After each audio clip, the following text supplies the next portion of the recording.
So guys, before we get started, don't forget we do have that amazing discount code thanks to Tier 0 Games going on right now. And all you have to do is put in ZW Games 5 to get 5% discount on your total order at tier0games.com. The links will be in the description below. What's up YouTube, Dale here from Zephyr Games, bringing you a very spicy update to Light Swans, or what I like to call these, Twilight Swans. Now obviously it doesn't involve the Twilight engine, it does involve the Light Swan engine themselves, and it's all about using and abusing the light and dark side with the brand new Chaos support as well. With that said and done, if this video gets at least 50 likes, I will do a full test hand video for you. At the end, I will show you a brief single test hand because their combos can go on forever. Before we get started, please smash the like button, hit the notification bell and subscribe. All your support means so much to us. We are pushing towards that 15,000 subscriber mark as well. With that said and done, ladies and gentlemen, let me get into this very, very spicy Twilight Swan profile. So, Twilight Swans themselves are missing basically their own version of Wolf. If they had their own version of Wolf where it's like, if this card is banished by like a Light Swan effect, special summon it, it would be insane. It would be really good. But regardless, we played triple of the most important Light Swan, and that is Raiden. Raiden is your mill card. If you mill a Wolf off this, that is 9 times out of 10 broken. We then played double Lumina. I'm actually considering bumping Lumina up to 3, but what makes Lumina so good is you can discard, target a Light Swan in the graveyard, even the one you've discarded as long as there is another target in there, bring it back to the field, then use the effect, and straight away you've got 2 monsters on the board. We've then got Triple Wolf. Sucks. He is a big ass brick. You never want him in the hand. You can search him off with the new Chaos, the Chaos card as well if you want to, but I don't know why you would with Chaos Space, but you never normally need to. We then play the one Felice just for that additional mill and the pop effect should you bring it back. It can also be searched off of Chaos Space as well. We then place the one Minerva just for the additional mill as well if she gets excavated. And now we play an incredibly consistent searcher of Judgment Dragon.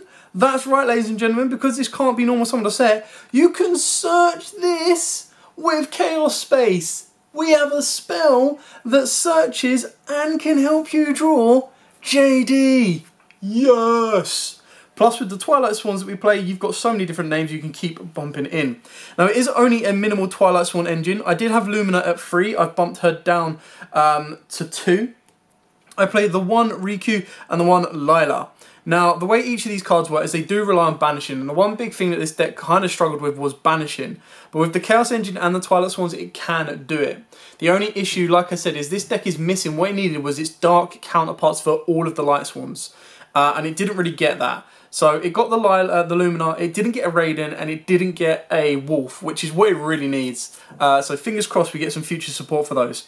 Anyway, Lumina works the exact same as the Light Swan version, but you banish one Light Swan monster from your hand or graveyard, then target one of your banished Light Swan monsters, accept itself, and special summon it.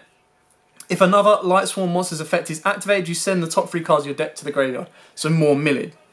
Riku is quite good and powerful going second, but if it is normal or flip face up, you can banish one Light Swan monster from your hand or graveyard, banish one card on the field. Once per turn, if your other Light Swan monster's effect is activated, send the top 3 card of your deck to the graveyard. So it's why you only play at 1. You know, you kind of want to already have an established board. You don't want this to be your only normal summon with no excavations.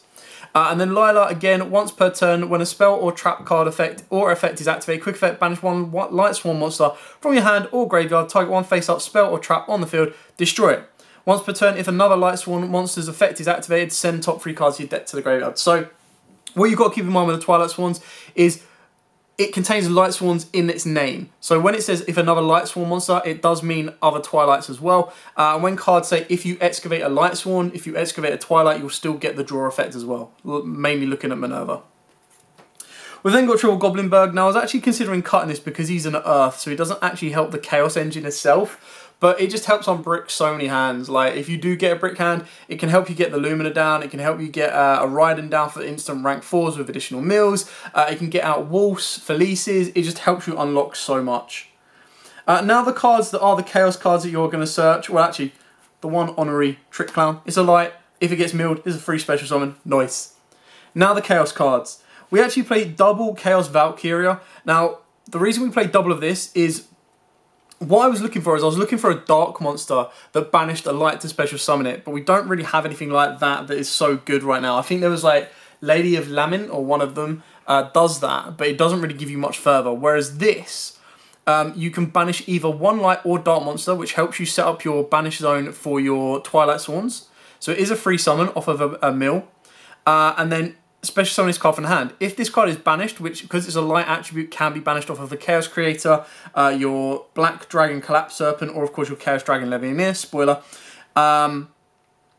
you can send one light or dark monster from your deck to the graveyard. So you send Wolf, summon Wolf, nice. But for the rest of the turn, you can't activate cards or effects with the same name as the card, as that card. So I take back what I just said about Wolf. Foolish. What you would then do is you just send a light or dark to the graveyard, set up the plays to then banish it, and then get extension plays going. But it's just a free level 4 summon as well, which helps out massively.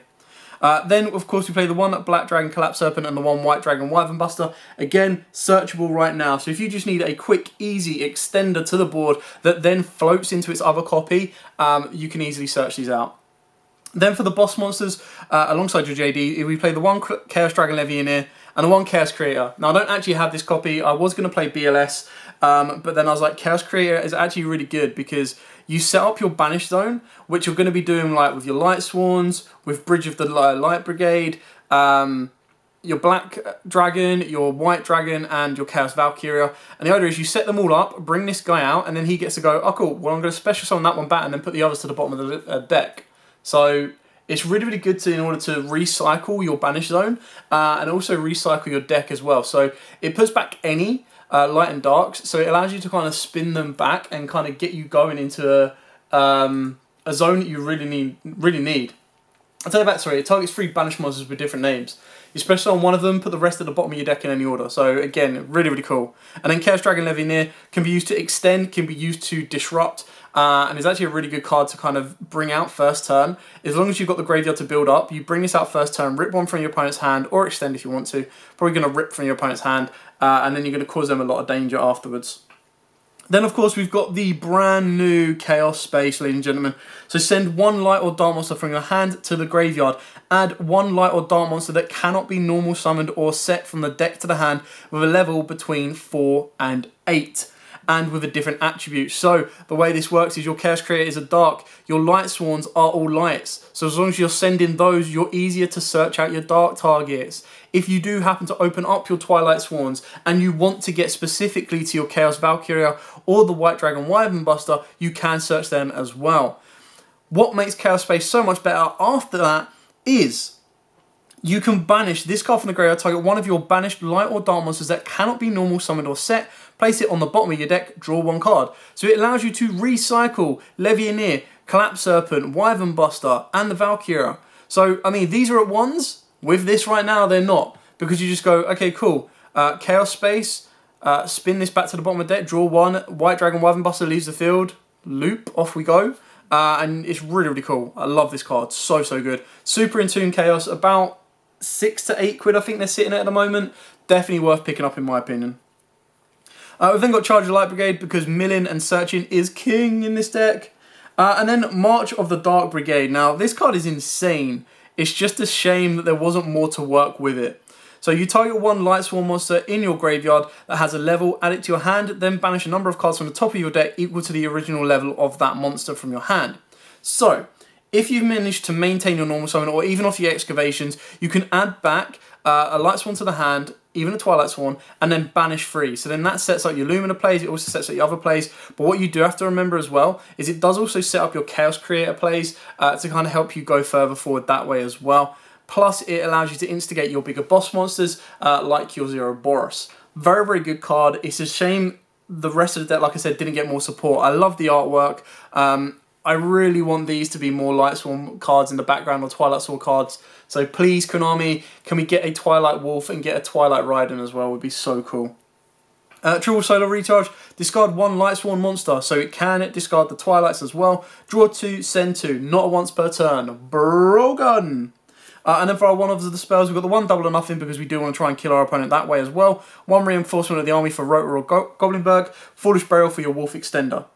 And then the one card that I do play that I've teched in right now is the Twilight Eraser. Purely because if this is sent from the deck to the graveyard by a Light Swarm monster's effect, you special summon one Light Swarm monster from your hand.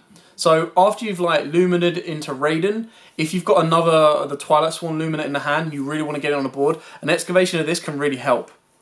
That being said, if you do open it up, if you control 2 or more Light Swarm monsters with the same type, but different names, so the only times that's ever going to happen is when you've got both the Luminas on the board, you banish 2 Light Swarm monsters from your graveyard, then target 2 on the field and banish them. So it can, if you open it up, be a really, really good card.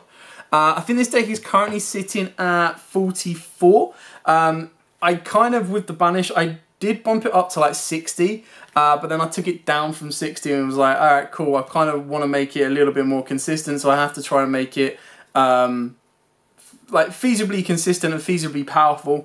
So what can I do? And I cut it down to like 42. I was having like the Phantom Knight engine in here as well, but then I was like, okay, that's not helping the consistency. I kind of want the Twilights to be involved as well. They do add so much to the deck, which is why I ultimately ended up getting it down to a 42 card deck. Onto the extra deck. For your rank 4 engine, we got the 1 Abyss Dweller, the 1 number 39 Utopia, the 1 Utopia Double. Because this deck can really flood the board, what I sometimes prefer over Double is Utopia Beyond, because it just reduces everything to 0. So if you can't one-shot your opponent with Double into Utopia, you just go, okay, Double into Beyond, reduce everything to 0, and then you poke with multiple monsters, and then you're going to pretty much get game from that as well. We've got the 1 Bagooska for really defensive plays, the Minerva, standard, Dante, because of your 2 Luminas, and Levianeer because of your 2 Luminas as well, because you're actually banished quite a lot, and if you do banish him through the Chaos Creator, through the Levianeers, you're setting up your your banish zone, so that you can just make Levianeer bring back like a Raiden that got excavated and then use his effect, or bring back a Wolf, or bring back anything you need. For the Synchros, we've got the 1 Psyframe Lord Omega and the Scarlight. Scarlight gives you a time winning option. It also gives you a winning option as a big beater and board clearer. And Omega gives you a Rip Pom from the hand. So if you Levianeer and then Omega, you're making your opponent start with 4 cards. And 9 times out of 10, if you've managed to resolve both of those cards, your ending board is going to end up with like an Appaloosa as well. So that's going to cause them even more issues. For the defensive link monsters, we've got the IP Masquerena to lead into your Nightmare Unicorn, or an indestructible Topologic Zeroboros, or Appaloosa. Now you're banishing a heck of a lot, so Zeroboros is a nice little boss monster. Appaloosa is an incredibly powerful defensive link card that you kind of want to end your plays on. The last card we play is the Selene, and the reason this is so important is because you do have both the Luminas. So you make this with Lumina, you've got a lot of spells, that then revives a Lumina from the graveyard. Like we remember, the Light Lumina is not a hard once per turn, so you can discard and revive again. So technically Selene becomes a +2 coming back from the grave, and then you get excavations off of those depending on what you've brought back. And then she can be used to climb straight into your Zeroboros or straight into your Appaloosa. If you wanted to, you could put in an access code talker in the deck. I just didn't really feel that it was necessary. You've got enough Chaos boss monsters in the main deck to kind of get the job done for you. So you shouldn't really need anything more apart from a Zeroboros. And the extra deck is literally just balanced between defensive options and offensive options. So, like I said, I'm going to show you a quick, brief test hand. Nothing too in-depth. I'll save that for a test hand video if this video gets 50 likes to show the appreciation. And of course, the combos do take a while with this deck as well, depending on what you get. So, let's zoom out and see the test hands. There we go. Now, the board is obviously going to get quite swamped. That is what Twilights do and what Light Swarms do, depending on what their excavations are. And that is the only downside of a deck like this, is it is all about their excavations. It's all about what do they excavate, where do they go from there. So we're going to shuffle it up. I'm probably going to go first, but we'll try and play through the board as well. And I'll kind of narrate what else could be done for that hand as well, to make it more aggressive and how it can kind of try to break boards. But the idea of this deck is to go first, stun your opponent out, and then OTK them the next turn, because you just have so much access to power play cards, it's crazy. So after a decent shuffle, and, oh, hello, a very decent cut, just shuffle that one more time. Our opening hand of 5 will be 1, 2, 3, 4, 5. It's actually a really good hand. So straight away, apart from the Dragon Collapse, which is fine because we can put the Raiden in the graveyard, the only thing you really want to do from here is your Chaos Space. and that will help you extend a little bit more. That would give you the Levianeer or the Chaos Valkyrie.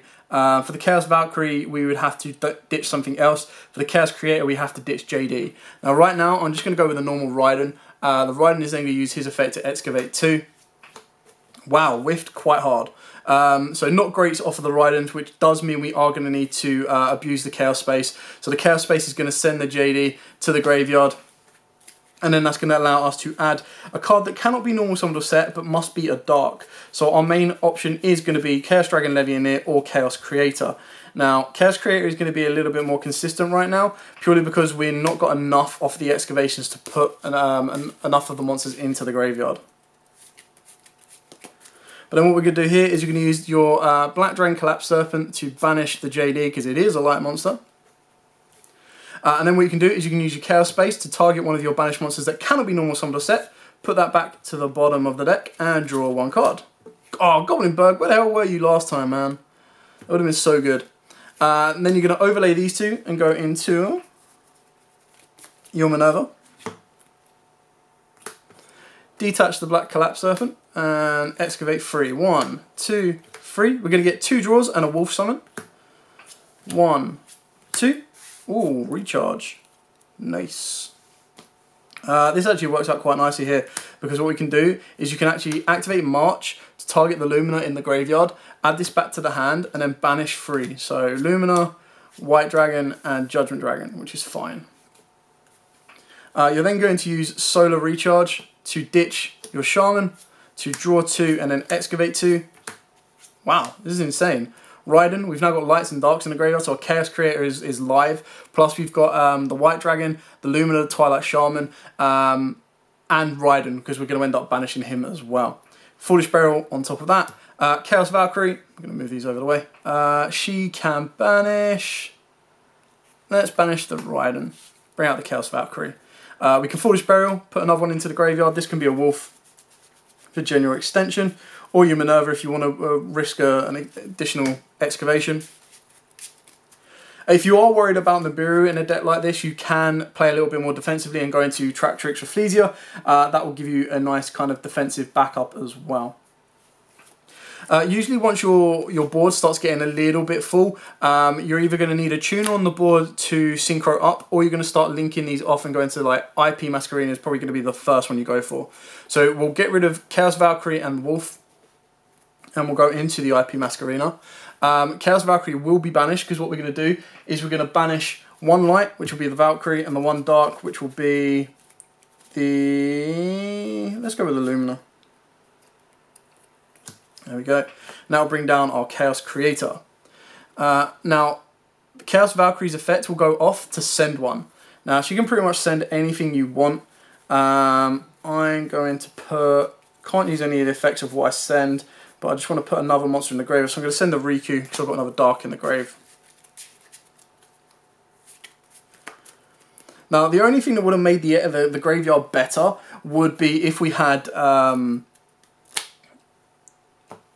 like a Lumina, because then we could have gone even further. But what we're going to do now is we're going to use Chaos Creator's effect.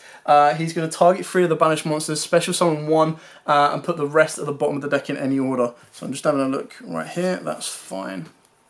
So what we want to go is we want to bring back the Lumina, because Lumina will then get us into the Raiden. So then what you want to do there is you want to put the JD back, and you want to put the Wyvern Buster back. I mean, the Wyvern Buster is only good if we get the Black Buster back, but it is a free special summon. You could have put the Lumina back if you wanted to, but it really doesn't matter. So then when special summoning Lumina Twilight Swan, and then this one just makes you banish a Light Swan from your graveyard or hand. So we're obviously going to banish from the graveyard, and we're going to banish... Let's banish the Riku. And this is going to target your Raiden and bring back your Raiden. You've now got the tuner on board, which is great, because then we can go into our... We can excavate more, so if we do hit anything good, we're going to extend a little bit further. I doubt we are. We'd have to hit the Felice or the Trick Clown, which there's only 2 left in deck, and 1 Wolf, I believe. So our options are quite slim on exactly what we're going to excavate. So definitely worth the risk to do it, in my opinion. And once you do, Lumina will excavate another 3. So as long as you keep her on the board, you'd be risking it if you get rid of Wolf, because then you've not got any rank 4 or Synchro 8 plays. So, I mean, our options on the table going forward would be an Omega, a Dweller for defensive plays, or we're going to ideally want to build up into an Appaloosa eventually as well. So I'll tell you what we're going to do. Probably not the most ideal, but this is all about looking at what could be excavated after all of this. So we'll get rid of the Chaos Creator, the IP and the Minerva, giving us a free counter, free negate Appaloosa. We can then use Raiden's effect to excavate 2. Lumina and Wolf, broken, hello Wolf. That will then trigger Lumina's effect to excavate 3. Nothing too special there. And now we've got options to go for from here. We've got synchro plays, we've got a rank 4 play. The only kind of downside is we don't play any level 7 synchros, which you can do by all means. It's entirely up to you. Now, we've already used Chaos Space, so we can't use the draw effect off of the back of that. But we do pretty much have a very nifty graveyard. So what we can do is we can go like this. Those 3, and guess what we're going into? Going to Selene. Selene's effect, we've definitely got more than 3 spells in the graveyard. She is going to revive a spellcaster, so she is going to revive Lumina. Lumina's effect can go off to ditch the Goblinberg, to revive pretty much anything. We're going to revive, where are you? Lumina. Then we're going to overlay these 2 and go into, if you want to mill, you can go for Dante, but I'm just going to go for board presence in general. Levianeer, detach. Let's especially on one of our banished.